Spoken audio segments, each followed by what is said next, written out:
और अपने बचपन की यादों को हमने यहाँ पर ताज़ा किया। ऐसा कभी कभी होता है दोस्तों। यह जगह वाकई बहुत ही खूबसूरत थी और हम केवल वहाँ पर अकेले थे। खूब सारी मस्ती करने के बाद अब हम वापस दोस्तों, आज मैं आपको भगवान शिव के सबसे ऊंचे मंदिर की यात्रा पर ले जा रहा हूं।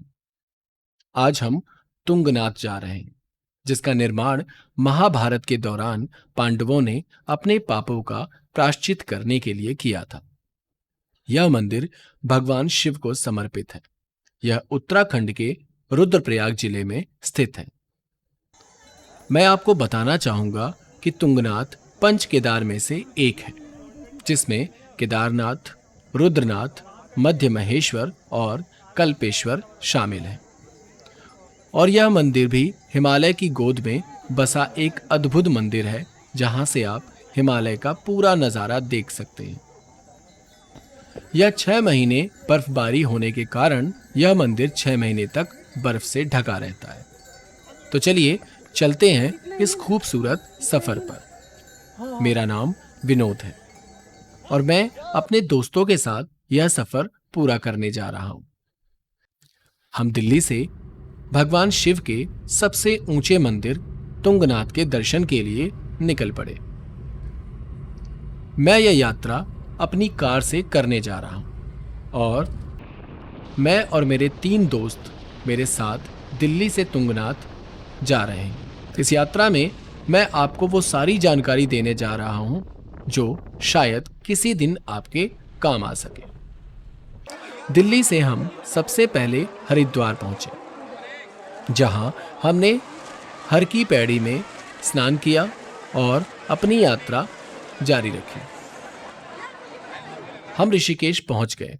यहां हमने कुछ देर आराम किया और खाना खाया, क्योंकि हमें एक दिन में चोपता पहुंचना था। कुछ देर बाद हम देवप्रयाग पहुंच गए, जहां मैं आपको बताना चाहूंगा कि यह वही संगम है जहां अलकनंदा और भागीरथी का मिलन होता है। यहां से मां गंगा अपना विशाल स्वरूप धारण करती हैं और ऋषिकेश होते हुए हरिद्वार पहुंचती हैं। पिछली बार जब मैं केदारनाथ की यात्रा पर था तो हमने यहाँ रुककर स्नान किया और काफी देर तक पूजा अर्चना की थी, लेकिन अब हम यहाँ नहीं रुक सकते क्योंकि हमें शाम से पहले चोपता पहुंचना था। इसलिए हमने यहीं से मां गंगा को प्रणाम किया और अपनी यात्रा आगे जारी रखी। रात के 9 बज चुके थे। हम अभी चोपता नहीं पहुंच पाए। हमने ऊखी मठ में एक होटल लिया और वहीं रात बिताई। अगले दिन हम सुबह जल्दी उठे, नहाए और फिर से अपनी यात्रा शुरू की। ऊखी मठ से तुंगनाथ की दूरी करीब 30 किलोमीटर थी। अभी करीब 1 घंटे का सफर बाकी था। हमने सुबह 8 बजे अपना होटल चेकआउट किया और आगे बढ़ गए। वहां पहुंचते पहुंचते हमें 10 बज चुके थे, क्योंकि सड़क काफी संकरी थी और ट्रैफिक भी बहुत था। गाड़ी चलाते समय मुझे डर लग रहा था, लेकिन महादेव का नाम लेते हुए आखिरकार हम चोपता पहुंच ही गए।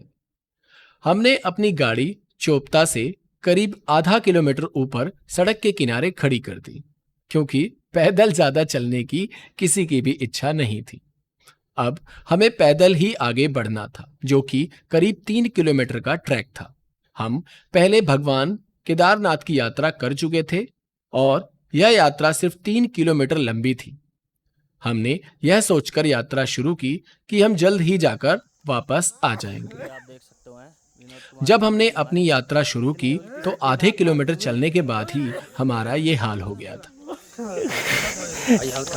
हालत खराब हो चुकी है, जिसमें कि अभी हमको 1 मिनट ये 3 किलोमीटर की यात्रा लगभग 10 किलोमीटर जैसी लगने लगी। अभी 2.5 किलोमीटर का सफर बाकी था।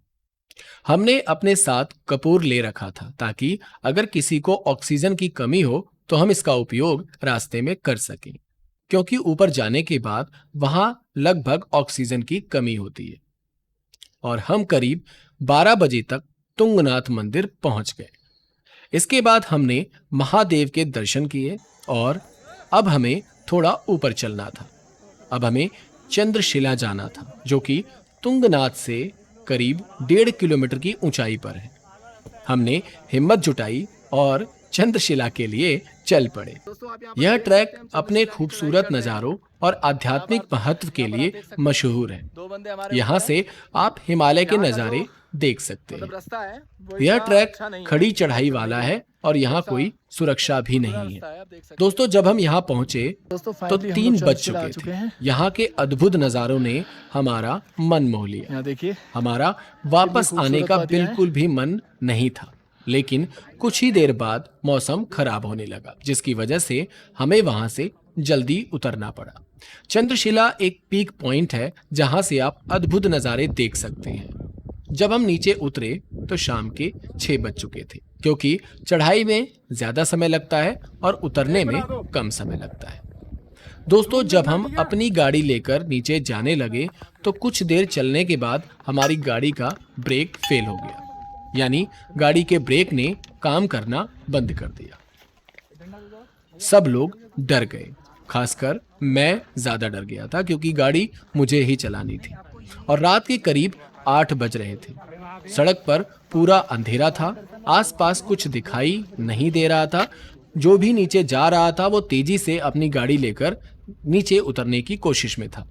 सड़क काफी संकरी थी और हमारी गाड़ी के ब्रेक ने भी काम करना बंद कर रखा था। किसी तरह मैंने गाड़ी को फर्स्ट गियर में चलाते हुए लगभग 10 किलोमीटर की यात्रा नीचे की ओर तय की। वहां हमें एक होटल दिखाई दिया। हमने वहीं रुकने का फैसला किया। चूंकि हम जोखिम नहीं लेना चाहते थे, इसलिए हमने निर्णय लिया कि हम सुबह सबसे पहले अपनी कार को मैकेनिक को दिखाएंगे और फिर अपनी यात्रा आगे कंटिन्यू करेंगे।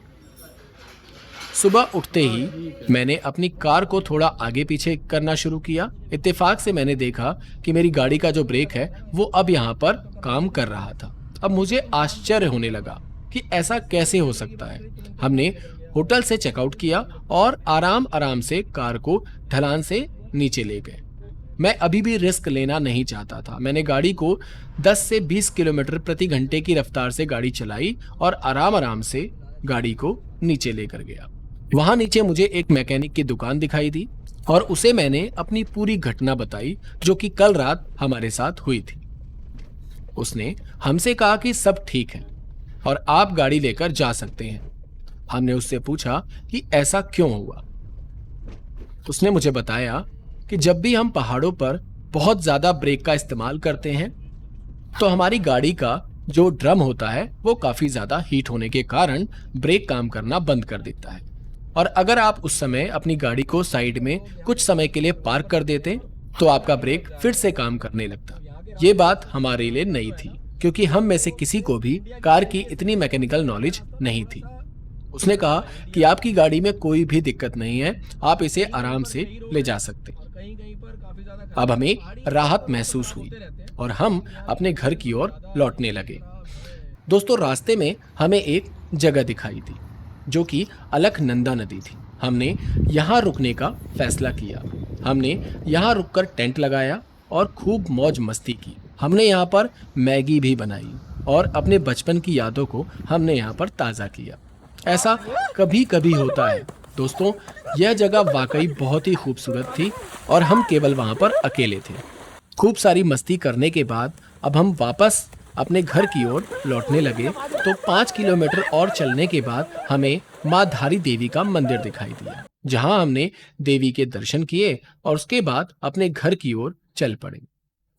तो दोस्तों, ये थी मेरी दिल्ली से तुंगनाथ की यात्रा। अगर आप ऐसी यात्राओं में रुचि रखते हैं तो हमारे चैनल को सब्सक्राइब कर लीजिए। हम ऐसी यात्राएं करते रहते हैं और आपको हर तरह की जानकारी देते रहेंगे। तो चलिए मिलते हैं अगली यात्रा में। हर हर महादेव, जय शिव शंकर।